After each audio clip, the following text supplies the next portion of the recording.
EHV అన్నారు. We say EHV. Education and human value అని. It means education and human education value. అంటే ఏమిటి? What is meant by education? బహుళ గ్రంథ పరిచయమా? Is it familiarity with the books? కాదు కాదు. No. Education means not only knowledge but it must be act. Education is not mere knowledge, but it is action. ఆచరణలో పెట్టేటువంటి human value, మానవతా విలువను ఎవరు ఆచరణలో పెడతారో అదే హ్యూమన్ వాల్యూ, అదే education and human value. The true education, human value meant that human value which is practiced in daily life. ఏమిటి ఈ human value? What is this human value? సత్య, ధర్మ, శాంతి, ప్రేమ, అహింస పేర్లు మాత్రం ఉచ్చరిస్తున్నారు. We just spell out, utter the names of human values. Satya, Dharma, Shanti, Prema, Ahimsa. ఇది కాదు. It's not that. మానవుని యొక్క విలువలు తనకు సహజంగానే తన వెంటనే తన రక్తంతోనే కూడి ఉన్నాయి. The human value is present naturally along with his blood. సత్యము మానవుడు చెప్పతగినటువంటిది. Truth is the one that has to be said. ధర్మము మానవుడు చేయతగినటువంటిది. Dharma is one that has to be practiced. శాంతము తాను అనుభవించదగినటువంటిది. Peace is the one that has got to be experienced. ప్రేమ తన స్వభావమైనటువంటిది. Love is natural quality. అహింసకు అతి దూరమైనటువంటిది మానవత్వం. This non-violence is at far distance from mankind. ఇవన్నీ కూడాను మానవుని యందు సహజమైన స్వరూపాన్ని ధరించినవి. These are all natural forms in humanity. కనుకనే ఈ గుణములు ఉండినటువంటి వాడే మానవుడు. Therefore, he is a true man if he has got these qualities: Prema, love, దయ, compassion, సహనము, tolerance, సానుభూతి, sympathy, సత్యము, truth, త్యాగము, sacrifice. ఇలాంటి గుణములతో కూడినటువంటి వాడే మానవుడు. He is only a true man with these qualities. కోపము, Anger. ద్వేషము, అసూయ, ఈర్ష్య, డంబము, అహంకారము ఇవన్నీ కూడాను animal qualities. Anger, jealousy, hatred, pomp, these are animal qualities. కనుక ఎప్పుడు ఈ మానవుని యందు కోపం వచ్చునో, I'm not animal, I'm man, I'm man, I'm man అని ఈ అనిమల్ క్వాలిటీని మనం దూరం చేయడానికి తగిన కృషి చేయాలి. When once he develops this trait of anger in him, he should discriminate himself. I am man, I am not animal. ఇది And be aware. గ్రంథములతో చదివేటువంటిది కాదు. He's not the one that has to be read. అసూయ, ఈ అసూయ కూడాను కేవలం మృగములకైనా లేదు, కానీ ఈనాడు దురదృష్టవశాత్తు మనుషుల్లో ప్రవేశించింది. The jealousy, even animals are not guilty of this, but it is there in mankind. అడవుల్లో సంచరించేటువంటి మృగాలను చూస్తే ఎంతో ఆనందం వేస్తుంది. You feel very much delighted if you watch wild animals in a forest. ఆ మృగము చాలా అందంగా ఉందే అని మరొక మృగము అసూయ పడదు. No animal would feel jealous of another animal because it's ఆ మృగము beautiful. చాలా పుష్టిగా ఉందే నేను లేకపోతేనే అని తాను అసూయ పడదు. Animal will never feel jealous of another because it is very strong. అది గొప్ప పదవిలో ఉంటుండానే నాకు పదవి లేకపోయినే అని అసూయ పడదు. It will never be jealous because of the fact that one is in position. అతను బ్యాంకులో దండిగా డిపాజిట్ కట్టుకున్నాడే నాకు లేకపోయినే అని అసూయ పడదు. Animal will never feel jealous of a person who has got lots of money in the bank reserve. కానీ ఈనాటి మానవుని యందు ప్రతి చిన్న విషయం నందు కూడాను అసూయ, అసూయ, అసూయ. But in man today, in every small factor, there is jealousy and jealousy. ఒకడు రెండంతస్తులు మేడ కట్టుకుంటే పక్కింటి వానికి అసూయ.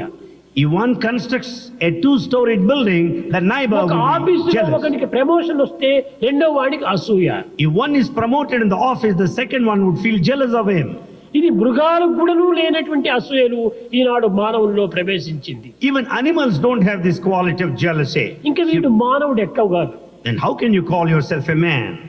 కనుకనే నేను మానవుడను, నేను మానవుడను అనేటువంటి సత్యమైనటువంటి విశ్వాసాన్ని మానవుడు పెంచుకోవాలి. We should have a true faith that I am a human being. We should develop that feeling. అప్పుడే ఈ యొక్క దుర్గుణములు మనం దూరం అయిపోయి మానవతా విలువలను పెంచుకున్న వారం అవుతాం.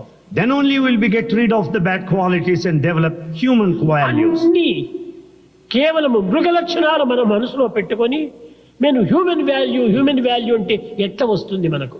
keeping all, treasuring all animal qualities, with what face we say of human value. ఈ టంబ్లర్ నిండుకును తీయని నీరు పోసాము. This tumbler is full of sweet water. ఈ నీటిని మనం పోగొట్టినప్పుడే మరొక నీటిని మరొక పదార్థాన్ని ఇందులో పోసుకోవటానికి వీలవుతుంది. Unless you pour out the water, you can fill it up with next any other Eenadu thing. మానవుని హృదయం లోపల అన్ని దుర్గుణాలతో నింపుకున్నాడు. Today man has filled his heart with bad వాటిని qualities. పారబోసినప్పుడే ఈ మానవతా విలువలు ఇందులో నింపుకోవడానికి వీలవుతుంది. Unless he pours out all the bad qualities, then only he can fill it up ప్రతి with human మానవుడు value. కూడాను అసత్య మార్గంలో ప్రవర్తిస్తున్నాడు. Every man is tread along the path of untruth. ధర్మం అనేటువంటిది ఏమిటో వాడికి తెలియకుండా పోతుండాలి. He has no idea of dharma. ప్రేమనే లేదు. ప్రేమ అంతా కూడాను artificial love. There is no love whatsoever. It's all artificial. కానీ హార్టే లేదు అతనికి. He has no heart whatsoever. ఇలాంటి కృత్రిమమైనటువంటి జీవితంలో ఉండినటువంటి వాడికి హ్యూమన్ వాల్యూ ఎట్లా మనకు లభ్యమవుతుంది? The one who is leading such an artificial life, how do you కనుక expect him to have అధ్యాపకులు human value? మొట్టమొదట తమ హృదయంలో ఉండేటువంటి మాలిన్యాన్ని పరిశుద్ధపరిచి పవిత్రమైన నిర్మలమైన నిశ్చలమైన నిస్వార్థమైనటువంటి యొక్క దివ్యత్వాలను నింపుకోవాలి. Therefore, teacher has to cleanse his heart, keep it away from the dirt, fill it up with all the ఏదో కొన్ని pure శ్లోకాలు divinity. నేర్పినంత మాత్రమున హ్యూమన్ వాల్యూ అనకూడదు. By merely repeating slokas, it's not human value. ప్రతి విషయమునందు కూడాను ఆ teacher తనను తాను పరీక్షించుకోవాలి. Every teacher must examine himself. ఈ పిల్లవాడికి నేను ఇది చెప్తున్నాను, అది నేను చేస్తున్నానా? I am teaching this, am I practicing it? ఈ పిల్లవాడికి ఈ విధమైనటువంటి విద్య నేర్పుతున్నాను, అది నేను చేస్తున్నానా? I am teaching this type of education to the student, am I doing it? పిల్లలకందరికీ సత్యమునే చెప్పాలి అని బోధిస్తున్నాము. టీచర్స్ అసత్యాలు ఆడుతున్నారు. We teach everybody that all students should say truth only, but teachers utter lies. ఇంక ఎట్లా పిల్లలు దీన్ని అనుసరిస్తారు? How do you expect students to follow? Teachers అందరూ కూడా కేవలము వాటర్ ట్యాంక్ వంటి వాళ్ళు. Teachers are like water tanks. చక్కగా గట్టి చెప్పు important. Teachers are like water tank. ఈ వాటర్ ట్యాంక్ లోపల పవిత్రమైన జలం నింపుకున్నప్పుడే ట్యాప్స్ లో పవిత్రమైన జలం వస్తుంది. When we fill it up the water tank with pure water, you get the pure water out of the tap.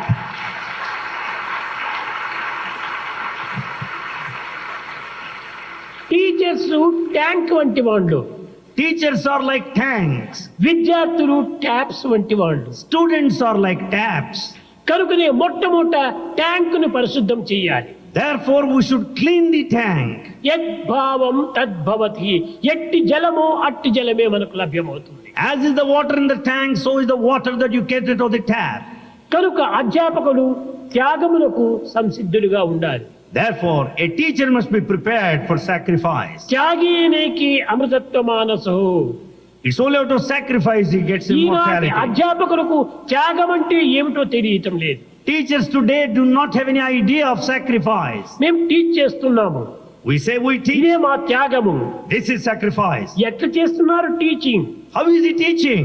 ఒకటికి 10 డబ్బు తీసుకొని టీచ్ చేస్తున్నారు. ఇది త్యాగం అవుతుందా? He teaches receiving 10 times money. Can that be sacrifice?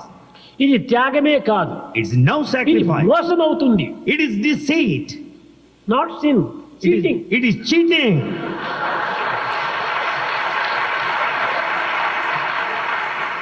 మొట్టమొదట మనలో మనం తీసుకోవాలి. మరే నేను ఇంత జీతమును తీసుకుంటున్నాను, ఈ జీతమునకు తగినటువంటి పని నేను చేస్తున్నానా అని తనను తాను పరీక్షించుకోవాలి. Everyone should examine himself. I am receiving so much of salary. Am I working accordingly? Salary దండిగా, పని చిన్నదిగా. Lot of salary and small load of Asha work. పెద్దది కానీ ఆచరణ చిన్నది. Lot of teaching, but the practice is subtle little. కనుకనే దేశం ఇన్ని విధమైనటువంటి అవస్థలకు గురి అవుతుండాలి. For that reason, country is passing through that sad ఇంతే state. కాదు, Not only this, అధ్యాపకుడు స్థిరచిత్తుడై నిల్చాలి. a teacher should have steady mind. Study mind. Steady mind. వాడు ఎలాంటి వాడు? కేవలం గైడ్ పోస్ట్ వంటి వాడు. A teacher is like a guide post. Guide post చక్కగా దానిని ఏ విధమైన కదిలిక లేకుండా దాన్ని టైట్ చేసినప్పుడే ప్రయాణికుడు ఆ యొక్క గైడ్ పోస్ట్ ను పట్టి రోడ్డును ప్రవహిస్తాడు, నడుస్తుంటాడు. If you tighten up that guide post clearly, the passenger, the traveler can go easily according to the కానీ guide post. గైడ్ పోస్ట్ ఆ బోర్డును లూజ్ గా ఉంటే అది గాలికంతా తిరుగుతూ ఉంటుంది, ఇటు తిరుగుతుంది, అటు తిరుగుతుంది, అటు తిరుగుతుంది. But if the guide post is not tightened, if it moves hither and thither, it moves off the direction. అప్పుడు we ఈ miss the route. ప్రయాణికునికి తప్పు మార్గాన్ని చూపిస్తుంది. Then the passenger will have wrong direction. కనుకనే మొట్టమొదటి అధ్యాపకుడు చిరుచిత్తుడై ఉండాలి. Therefore, a teacher should have steady mind in the first instance. ఆ study mind ఉండినప్పుడే పిల్లలకు చెప్పేటువంటి అధికారం కూడా ఉంటుంటాది. Then only he will have authority to teach when he has got ఈనాటి steady mind. పిల్లలు గొప్ప తెలివితేటలు గలవారు. Students today are highly intelligent. ప్రతి చిన్న విషయాన్ని కూడా నువ్వు గమనిస్తుంటారు. They watch every simple thing. Teacher చెప్తున్నాడు, A teacher is telling. తాను ఏమి చేస్తున్నాడు అది చూస్తున్నారు. What is he doing? They observe. కనుకనే తాను చెప్పినవి చేసినప్పుడే పిల్లలకు టీచర్ పైన గౌరవము మర్యాద కూడాను వచ్చి దానిని అనుసరించడానికి ప్రయత్నిస్తారు. The teacher will earn the respect and courtesy from the students if he follows in accordance to what he teaches. Teacher చెప్పిన దానిని చేయకపోయినప్పుడు టీచర్స్ గౌరవించరు. ఈ టీచర్ని ఏమాత్రం కూడాను వాళ్ళు అనుసరించరు. The students will never give any respect, will never follow the teacher if he doesn't కనుక practice what మన he says. గౌరవాన్ని మనమే పోగొట్టుకుంటున్నాం. Therefore, we lose our own respect. First be, First be, next do, next do, third tell. then third declare, tell. అది మొట్టమొదట మనలో నిలుపుకోవాలి. That we should uphold, preserve. समस्तलोक